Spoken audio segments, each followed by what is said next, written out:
another video na naman tayo mga kaibigan. At ang video po na to ay napakahalaga, especially para po dun sa mga new drivers, sa mga beginners, at sa mga nag-uumpisa pa lamang mag-aral mag-drive, lalong-lalo na kung ikaw ay kukuha ka ng driver's license. Kailangan po natin itong malaman dahil ito po ay batas regarding sa pagmamaneho.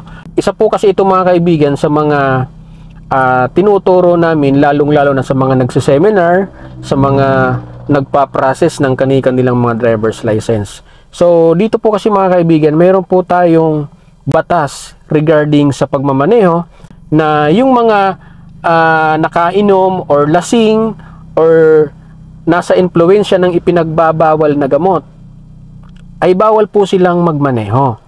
So meron po tayong batas para dyan. So ito po, nakapaloob po yan dito, no? Ayan. Land Transportation Special Related Laws. Yan. So isa po ito sa mga tinuturo namin sa mga nagsiseminar dahil napakahalaga po ito mga kaibigan. So ito po ang sinasabing batas na tinatawag na Republic Act number 10586 or Anti-Drunk and Drug Driving Act of 2013. So ito po yung batas na yan. So hopefully panoorin nyo po ito hanggang sa matapos dahil napakahalaga po ito.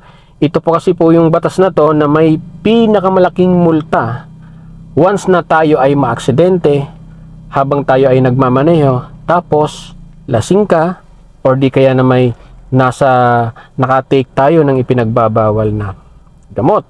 So ito po mga kaibigan ang fines and penalty sa mga driver na nagmamaneho ng lasing or di kaya na may nakatake ng ipinagbabawal na gamot. Actually, mayroon po tayong tatlong senaryo ng aksidente.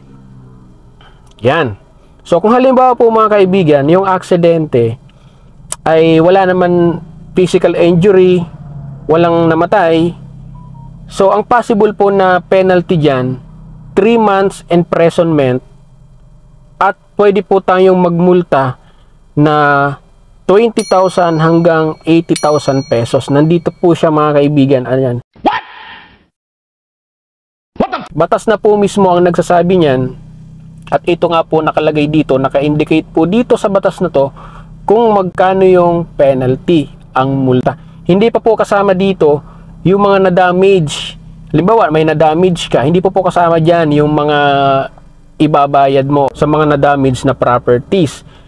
Kung halimbawa naman po mga kaibigan, yung accident ay may na-injuries, resulted in physical injuries, so iba naman po ang magiging penalty dyan.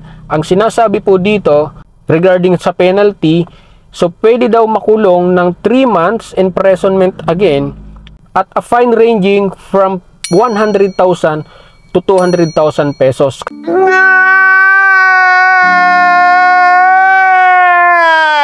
Kapag ka po ang senaryo ng aksidente ay may na-injury. So ito po, yan, nandito po siya nakalagay. Batas na mismo ang nagsasabi niyan. At kung halimbawa naman po mga kaibigan, sa aksidente may namatay. So wag naman po sana, no? May namatay. So maaari po tayong makulong ng temporal or yung tinatawag na reclusion temporal perpetual. Yan, pwede daw makalaya, pwede naman hindi. It depends sa magiging or kalalabasan ng kaso. So ito yan po yung magiging penalty. At the same time, magmumultahin ka ng 300,000 pesos hanggang kalahating milyon. No! God, please, no! No! No! No! Dito po siya mga kaibigan. Yan.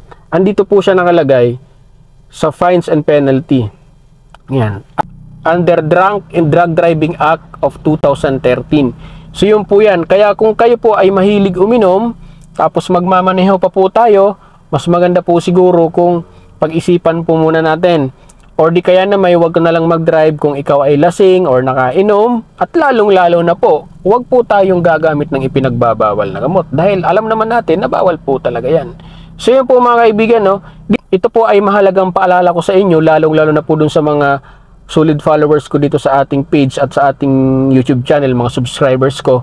Ayan, alam ko naman, karamihan sa inyo, kaya kayo naka-follow sa akin at naka-subscribe dahil kayo po ay interested na matuto sa pagdadrive.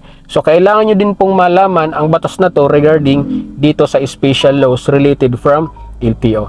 So yun lang po mga kaibigan, paalala lang, wag po tayo magmamaneho ng lasing or nakainom or di kaya na may wag na po nating tangkilikin yung ipinagbabawal na gamot.